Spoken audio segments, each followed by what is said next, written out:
You're listening to the Not So Black and White Real Estate Podcast with your hosts, Sir Colin Campbell and Gary A. McGowan. Good morning, good morning, good morning. It's your host, Sir Colin Campbell, here with Gary A. McGowan, and you're tuned into the Not So Black and White Real Estate Podcast. We're on site right now at the Real Estate Growth Summit, and we have a special guest sitting in the hot seat today. Not only is he's an investor, but a fellow podcaster. And we like to, recognize our colleagues in the business and in the industry. It's none other than Andrew Hines with the Andrew Hines Real Estate Podcast. So, Andrew, before we really get into you and why you're qualified to be sitting in the hot seat today, just give us a quick bit about who you are, and just so that our listeners can know a little bit more about you. Okay. You want the 30-second? We'll give you 60 seconds.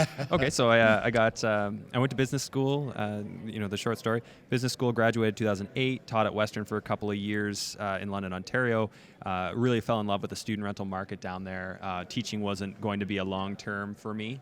And so I knew real estate was in my passions. Didn't know how to follow it.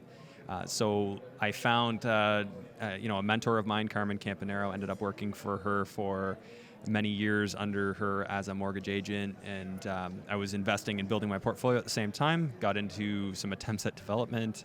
I got into some single family homes, and then I started getting into buying student rentals and renovating them and making them into their highest and best use. And while I was doing that, fell into contracting because I was pretty good at managing trades and getting things done. I've built townhouses and this and that. And yeah, I know that's a lot, guys. So we'll focus in on whatever parts make the most sense too. No, that's all right. Yeah. It's funny because I think you're second teacher that we've had on the show who's left the teaching industry and came into investing. Quentin being I think Quentin was the first, right? Yeah, and I know Quentin. He's a good guy, and he's got a great story as well. Yeah. So how does a teacher go from teaching to managing big projects and building townhomes and stuff? Well, my goal was never to be a teacher. So at Western, it was the Ivy Business School, and when you graduate, so I was 21 years old, and I was actually teaching people. I had a 42-year-old lady in my class. I was teaching at 21 years old, and I was teaching business case studies. So it was all about how to run a business situations, operations, marketing, all that stuff. So it was all business applicable. I was a very entrepreneurial spirit right from the kid. Being a kid, my mom was an entrepreneur, and I wanted to do that. I just didn't know how, and to me, going and teaching in that role, talking about business, I like to talk, so I started a podcast. So it was a good way to have discussions with people and engage them on business concepts. And I felt like I was a bit of a hypocrite though, because I was talking about it and I'd never done it, and I really just wanted to get out and become my own entrepreneur and become an investor and go from there. So wait a second. By starting a podcast with a real estate investment podcast, that was what pushed you into investing? No, the podcast came much later. So to the chronology is I started investing in 2011, and I started doing the student rental sort of BRRRR, if you will, if you guys are familiar with that terminology. Yeah. I'm sure your guests are. And I would go in and I would renovate a property, and I would make it into something that students would be proud to show their friends. And so I focus on the high-end market, want to charge the absolute most rent that anyone's going to be willing to pay in that market for Western, because I understand that there's a lot of kids there that want a nice product. So that was something I was doing, and I wasn't sharing my journey at all. I wasn't building my network. And so I started the podcast in 2019 out of really just a feeling that I wanted to build a community and in a network and a tribe and all that, just so that I could not be in it alone anymore. And I feel like I've done a huge job with that. Not to pat myself on the back, but just the community that I've been able to help put together has been really fantastic, and is definitely helping me feel empowered to take this to the next step. That's fantastic. Yeah. Awesome. So along that journey, we all get taught lessons. Oh, I've been taught many. Yeah. Yeah. And sometimes we will often have the phrase like the lessons that we learn during that journey, you can't learn in school, or you can't learn by a book. So talk to us about some of those lessons that you've kind of had the opportunity, Yeah. the privilege to take on. The privilege, yeah. I consider my mistakes tuition.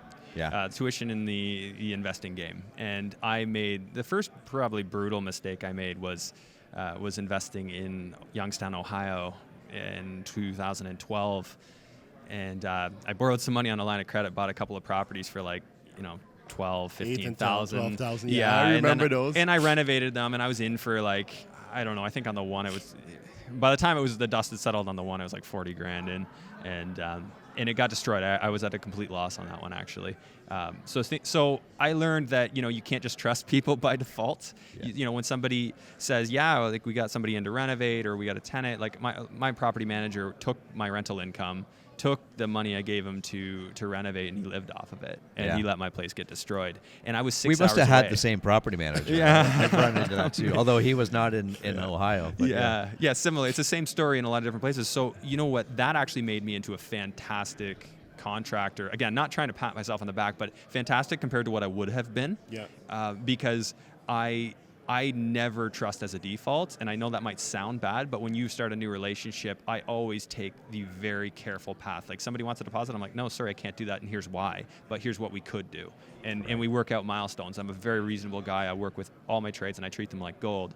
But I have a very strict procedure that I follow so that I never expose myself to undue risk. And I would never, when I talk about this to anyone else and somebody's like, yeah, my contractor wants a deposit, I'm like, never pay a deposit. Now, I say that, tongue in cheek because somebody who's established who I know, like beyond a shadow of a doubt I can trust, like a guy that's been working for me for 4 years, yeah, that guy I might give a small deposit to. But even them, I tell them the same thing. You know what? Very minimal, and it needs to make sense. It needs to make sense. Right.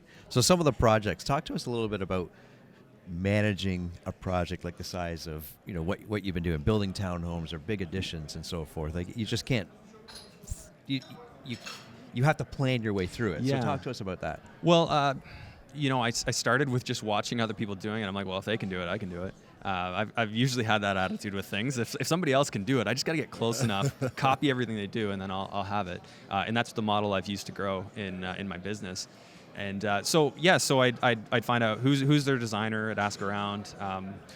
So I'd start with the designer. Designer helped me. The first designer that ever helped me, like he literally looked at me and talked to me as if I was about to lose every dollar I had and go bankrupt. Like he's like, be careful. He's like, Andrew, I want to stress this. You need to hire a general contractor. I'm like, sorry, it's not in the numbers. Yeah. And I watched that Warren Buffett's quote, put all your eggs in one basket, watch it very closely. I certainly did. And I didn't, that was my first success. I had a property. I wanted to keep it, but, at that time I couldn't qualify for the mortgage to keep it. So I sold my first one in 2015 and eventually got to a point where I could keep them. And it allowed me to build my portfolio by managing them. But yeah, getting to your question, like what's it like to manage that? It's not that bad if you can learn to trust people. And I know I said I don't trust as a default, but if you can find ones that you do. Like I have a guy that's on site for me in Sarnia right now, and there's like 1.5 feet of snow, and he's sending me pictures reporting back how nothing's happening today. I'm building 15 townhouses out that way, and nothing's happening right now, and I got the report, but I don't need to be there in person. And I started being in person a lot and then moved myself out by creating systems and by having trust with people. So like you just mentioned, here you have a site, and it's not, not just your regular, flip. You're building 15 townhouses in a community there. When you're choosing the right people to be a part of your team, whether it's the contractors, designer, what is it you're looking for? Well, I'm not looking for the lowest bidder, I'll tell you that. Okay, in fact, I would strongly encourage almost anyone to throw away that quote because those are the people that are going to make your life a living hell. And I've been through that, and I see that in some of the clients that I work with is that they want everything from the cheapest person. I'm like, you don't understand how much that costs you. Yeah. Because now I have to pay the other guy to fix it. Yeah. Now we got to bring that other guy in to clean it all up. So you want the person that understands, like you're new, right? If you're new or, wherever you're at, or if you've been an investor a long time but you haven't done renovations, you want that person that understands there's growth here to be had, and there's a valid reason for them to treat you well because it's not just now, it's the next property. So right now, if I were to start again right now, I'd be going to the meetups. I'd be finding the guy that 4 other guys in the room just did a deal with and had a good thing to say, and that'd be the person I would trust. To this date, have never hired a general contractor, but I would, because, hey, I can't be everywhere at once. I'd like to be able to trust one. I just never have up to this point. But now I feel, in the last year with this podcast and the community that I've met, I actually do feel like I have people I would trust with that. Okay. So you mentioned a few things there that I want to kind of wrap up with is, you got your podcast, you're going to communities like this at the Real Estate Growth Summits, different meetups that we were kind of talking before we jumped on camera here. How important is that to you that you're out networking? Like, what does that do for you? That's the number one, man. That's why I'm here right now. I mean, the sit and learn thing, like, I've learned a lot of stuff. I've been in this industry a long time. I'm not saying I can't learn new things. Of course I can, but I want to meet guys like you. I want to come here and I want to put faces to names. I want people to know me. I want to know them. And you never know when you might be able to call that person and put a deal together, right? Absolutely. All of a sudden Dylan Suter is somebody I met through a mutual acquaintance. He put this event on. He sponsored my podcast, and that's why I'm here. But I'm glad because there's so many people who I've shook hands with yesterday and today that I'm really happy to have had the opportunity to do so. Awesome. So what's next for Andrew Hines? Well, I'm going to crush through these 15 townhouses over the next, say, 11 months, hopefully be in and out of there. And, I'm looking at doing several wholesale and flip deals in the greater Hamilton area over the course of the next 12 months. So I've realized that buying the on-market deals, kind of puts me in a position where I can't pull all my money back out, and I'm big on the BRRRR strategy. So I want to be able to get something where I can renovate it, hire a general contractor, and still pull all my money back out and keep going, right? If you want to grow, you got to find a way to recycle that money, and that's where I'm at. Awesome. Well said, man. Well said. That's right. All right, so wrapping up, if you want to grow, recycle that money. I love that quote. That's a great quote to leave off with. So signing off for Andrew Hines and Sir Colin Campbell, this is the Not So Black and White Real Estate Podcast. Bye for now. Thanks, guys. Bye.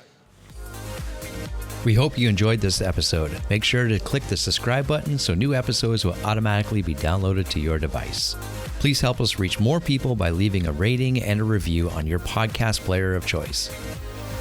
Now go make it an amazing day for somebody.